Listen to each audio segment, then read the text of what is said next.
네, 굿모닝 인포맥스 함께하고 계십니다. 2차 전지 얘기 좀 해볼까요? 배터리 섹터 얘기 좀 해보겠습니다. 유한타증권의 이한나 연구위원 나와 계십니다. 안녕하세요. 네, 안녕하십니까. 네, 요즘 바쁘세요? 네, 바쁩니다. 이한나 연구원님이 바쁘시다? 그러면 섹터 자체가 뭔가 뭐 활기가 있다거나 아니면 문제가 있다거나 요즘 활기 쪽이죠? 네, 활기가 한 몇 개월 정도 그렇죠. 있긴 했었죠. 네. 자, 2차 전지가 AI 범주 안으로 드디어 들어왔다. 뭐 그리고 ESS, 요게 이제 키워드로 요즘은 많이 보이는 얘기거든요. 구체적으로 연결고리가 지금 어떻게 작동하고 있는 거예요?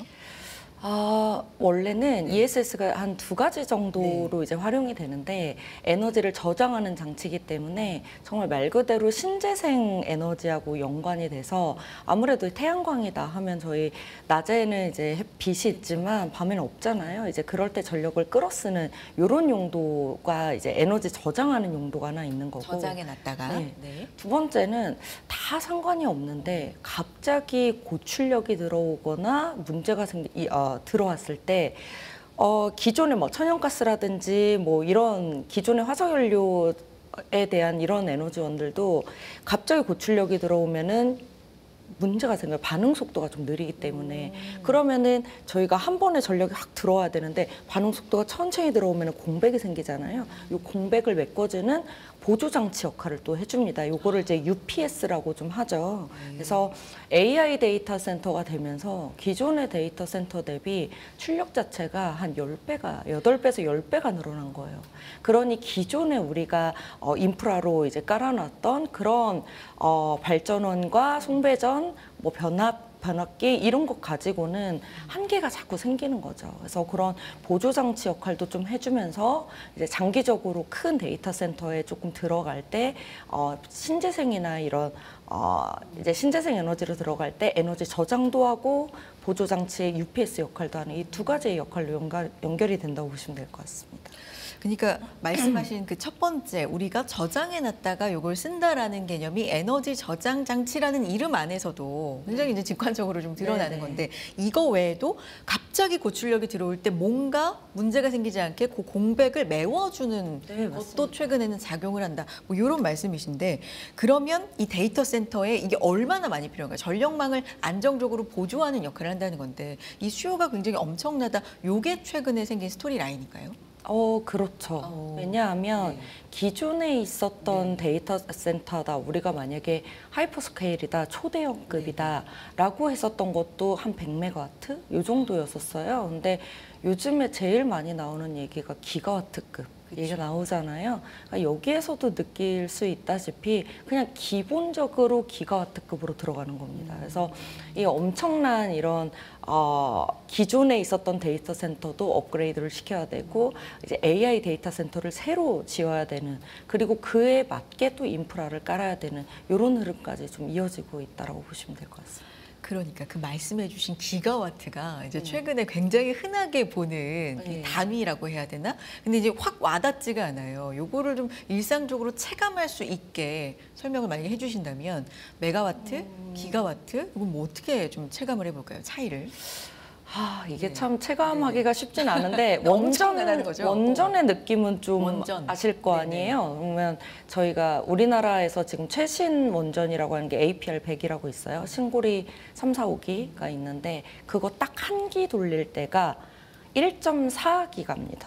1.4기가? 네, 딱 한 기 돌릴 때. 근데 AI 데이터 센터 기본 하나가 그 한 개 돌릴 때가 1.4기가잖아요. 그럼 데이터 센터 하나 돌릴 때 이 1기가라고 하는 게 1년 동안 돌리는 게 아니고 그냥 그때 한 번에 팍 쏘는 한 번에 들어가는 전력이 원전 1기 돌리는 정도가 한 번에 몰린다라고 생각을 하시면 돼요. 그 원전 1기 1.4기가는 그건 한 번에요, 1년에요? 그러니까 1년이죠. 1년에? 네, 그렇게 돌리는 건데 그게 한 번에 들어간다라고 보시면 그 출력이. 원전 한 기를 1년에 돌리는 걸 데이터 센터 한 번에 그냥 쓴다. 그러니까 전력이 부족하다는 얘기가 나오네요. 지금 발전원 문제가 제일 문제가 되고 송배전 관련된 뭐 ESS가 문제가 되는 것도 있는데 이 ESS는 기존의 인프라로 이들을 대응해 줄 수가 없기 때문에 보조적으로 지금 당장 필요한 거죠, 그냥. 그래서 최근에 배터리, 뭐 2차 전지 얘기를 할 때 한동안은 전기차 좀 덜 팔려, 안 팔려, 한계야, 캐즘이야 이런 얘기하다가 요거에 아니라 이제 ESS 네. 얘기를 가장 많이 하는 게 이제 요 스토리 라인 때문에 네네네. 그렇다라고 볼 수 있는데 그러면 ESS가 2차 전지에서 차지하는 비중이 얼마큼 되냐 이제 이게 중요한 거잖아요. 왜냐하면 전기차 얘기를 한동안 이제 했다가 그 얘기가 아니라 ESS야 이제는 이렇게 하기 때문에 그럼 비중은 어느 정도지? 요 부분을 좀 설명해 주세요. 사실 지금까지만 보면 글로벌, 그러니까 ESS 에너지 저장 장치가 크게 세 가지로 들어가거든요.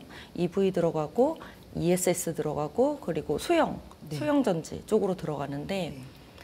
아직까지 68%, 2025년 기준으로 68%를 차지하는 거는 EV 시장이 맞습니다. 전기차. 네, 그리고 한 23% 정도가 ESS고요.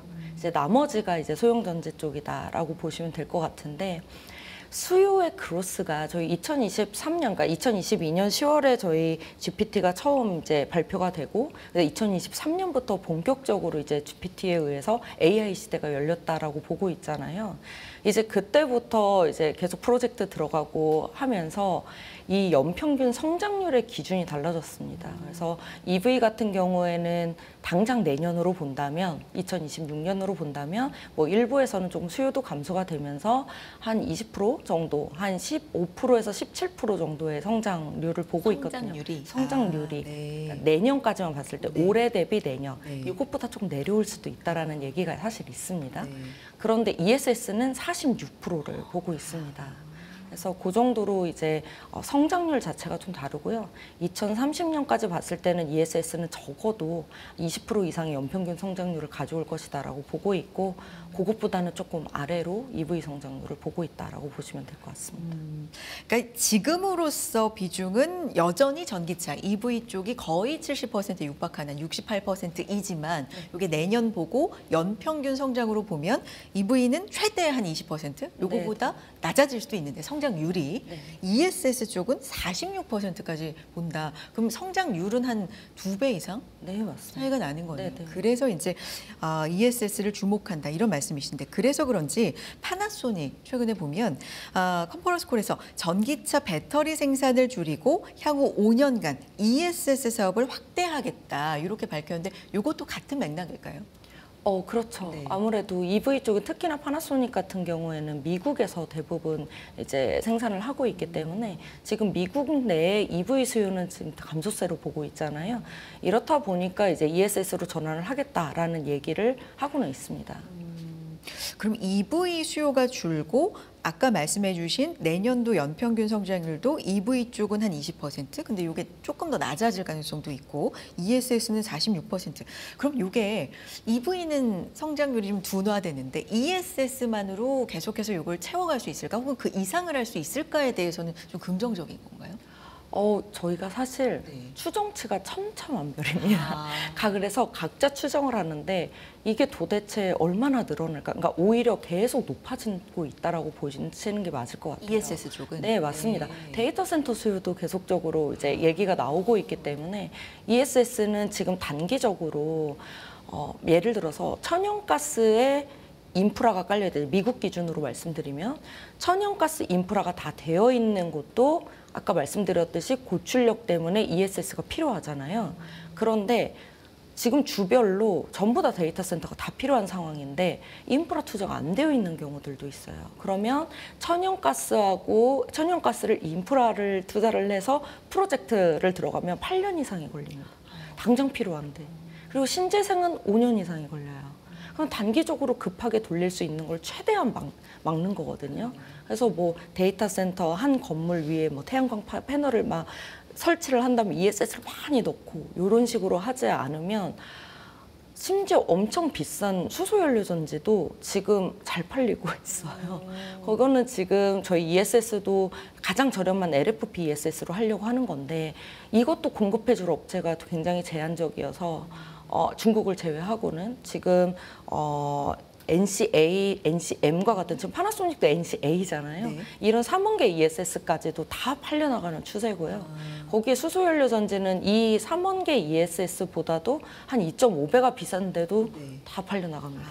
그 정도로 수요는 폭발적이다라고 보시면 될 것 같습니다. 약간 좀 어려운 개념들이 이제 네. 용어들이 나오는데 LFP, 뭐 NCA, NCM 어쨌든 결론적으로는 조금 가격이 높다고 생각하는 시장에서 그런 부분도 수요가 엄청나기 때문에 그것도 다 팔리고 있다. 네, 맞습니다. 이런 말씀이네요. 네, 네. 오. 그러면 아까 이제 파나소닉 얘기했는데 북미 EV 라인 일부 ESS로 전환하겠다. 뭐 5년간 ESS 사업 확대하겠다. 이렇게 이미 밝혔고 국내 기업들도 비슷한 전략들로 지금 가고 있는 거예요. 네, ESS를 좀 맞습니다. 확대하겠다. 근데 이게 이제 전환이 좀 기술적으로 쉬운 건가요?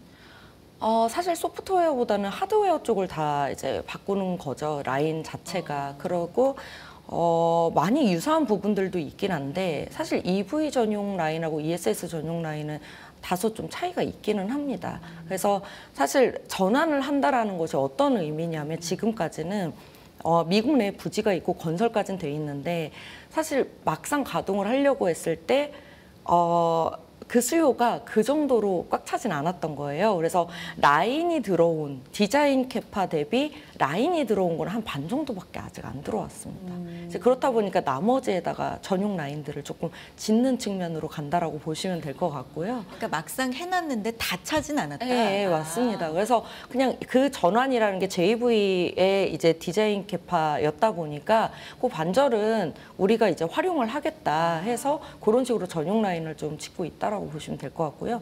일부는 라인 변경도 하기는 하는데 거의 유사하긴 합니다. 왜냐하면은 결국에는 셀 조립하는 라인이기 때문에 거기에서 큰 차이가 있지는 않다라고 보시면 될 것 같습니다.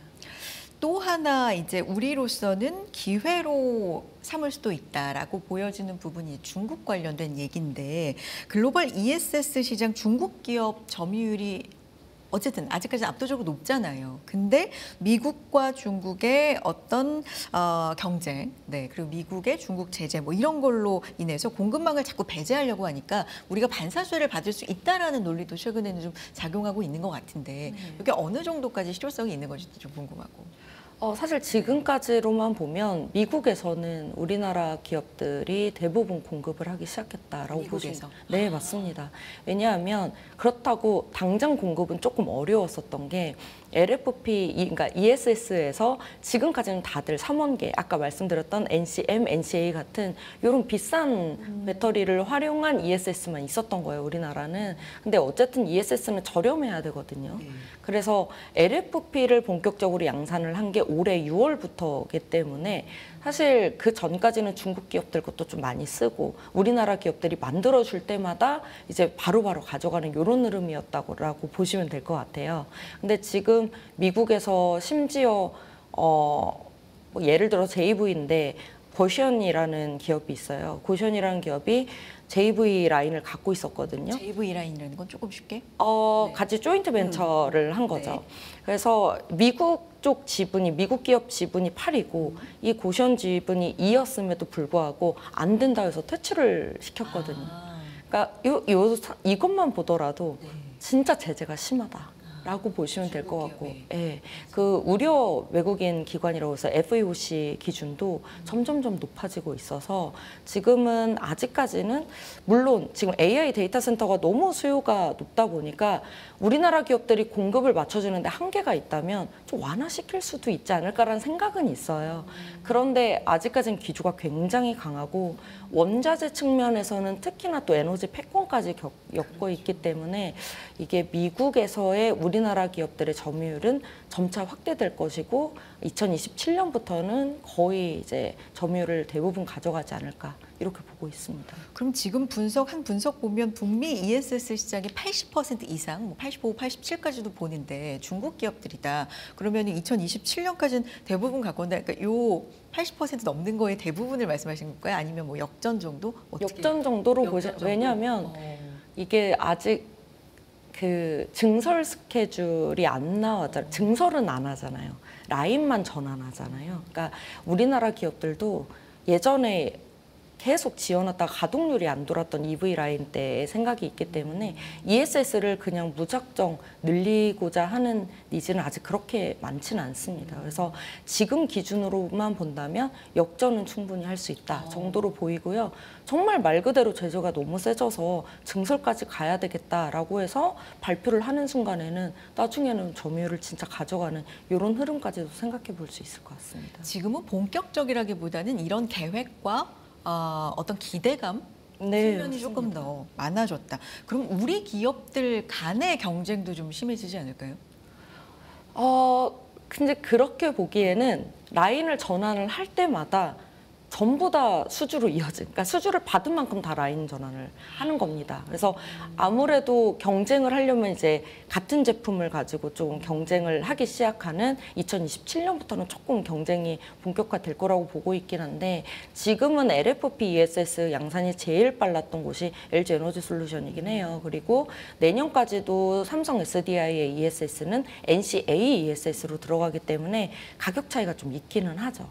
제품 자체가 다르고 같은 데이터 센터라도 들어가는 부분들이 좀 다르다라고 보시면 될 것 같습니다. 그런 양산하고 좀 차별점을 갖고 있는 경쟁력을 갖고 있는 부분이 좀 다르기도 하고 2027년 이후에는 좀 경쟁 모르겠는데 그때까지는 일단 수주 받는 족족 서로 각자 이제 뭐 계약하고 납품하기에 이제 정신이 없기 때문에 경쟁까지는 그때까지는 우리끼리는 맞습니다. 걱정할 필요는 아직 좀 이르다라는 말씀이신데 테슬라 얘기 좀 해볼까요?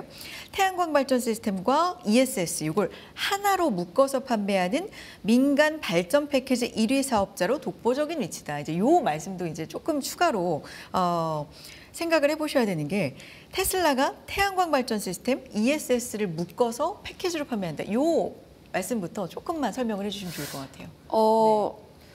그냥 디벨로퍼 역할을 한다라고 그렇죠. 본인들이 프로젝트를 기획을 하고 왜냐하면 테슬라가 갖고 있는 생태계가 그러니까 본인들은 전기차 기업이라고 생각을 하고 있지 않잖아요. 로봇 기업이라고도 하고 무슨 기업이 아니고 그냥 정말 에너지에 관련된 그 모든 생태계를 우리가 꾸려나간다라는 거고 사실 EV를 하면서도 충전기 판매까지 해서 오히려 혼합이 될 수 있는 혼용이 될 수 있는 부분들 본인들 장비를 쓸 수밖에 없게끔 이런 식으로 유도를 하고 있는 거고요. 거기에 태양광 산업도 애초에 ESS 산업도 하고 있어서 점유율도 미국 내에서 굉장히 높았습니다. 애초에. 근데 요거를 이제는 패키지로 묶어서 본인들이 또 데이터 센터를 운영을 하고 있기 때문에 거기에 이제 들어가는 부분들을 시스템을 원래 계획을 했었는데 이 수요가 많아지니 본인들이 갖고 있는 이 생태계를 이제는 AI 데이터 센터 생태계까지 다 확장을 시키겠다. 이런 의미로 좀 보시는 게 맞을 것 같습니다. 그래서 테슬라 이제 실적 발표할 때 보면 전기차가 조금 뭐 주춤하거나 이래도 ESS 성장을 보고 뭐 주가가 환호하기도 하고 최근에 보면 뭐 그런 부분이 있군요. 그럼 어쨌든 ESS 시장을 선점한다? 그럼 테슬라도 공략을 해야 된다. 이런 논리로도 좀 이어질까요? 테슬라는 이제 국내 배터리 셀 기업들한테 이제는 수주를 주는 요인이고요. 애초에 미국 내에서는 아까 앞서서 말씀드렸듯이 점유율이 높았던 디벨로퍼에 어떻게 보면 디벨로퍼라고 볼 수 있죠. 그렇기 때문에 우리나라 기업들한테는 무조건 공략을 해야 되는 많은 점유율을 갖고 있기 때문에 그런 고객이라고 보면 될 것 같습니다. 그러면 전기차로 인해서 테슬라 주가의 영향을 우리 업체들이 이제 동조라 그러나요? 이게 굉장히 많이 받았잖아요. 그러면 최근에는 우리의 배터리 업체들은 어떤 이슈나 어떤 기업 뭐 이렇게 좀 동조랄까 영향이랄까 이런 게 좀 이어지는 흐름이 보여지는 게 있나요? 혹시 테슬라라고 맞아요. 테슬라와 관련성이 원래는 좀 굉장히 깊었는데 전기차 비중이 약간은 좀 줄어들다 보니까 이게 다른 쪽으로 좀 변화하는 게 있는 고리들이 있는지 해서요. 그러니까 테슬라와 연관이 된다 하면 기업은 너무 뻔했었어요. 이렇게 EV 쪽에서는 사실 LG 엔솔 밸류체인 제외하고는 뭐 테슬라랑 그렇게 많이 엮여 있지는 않았었는데 지금 ESS 같은 경우에 아까 말씀드렸듯이 중국 제재가 너무 심해지면서 미국 내에서는 우선은 라인에서 공급할 수 있는 대로 공급해줘라고 하는 추세이기 때문에 테슬라 입장에서도 어떻게 해서든 받아야 돼요.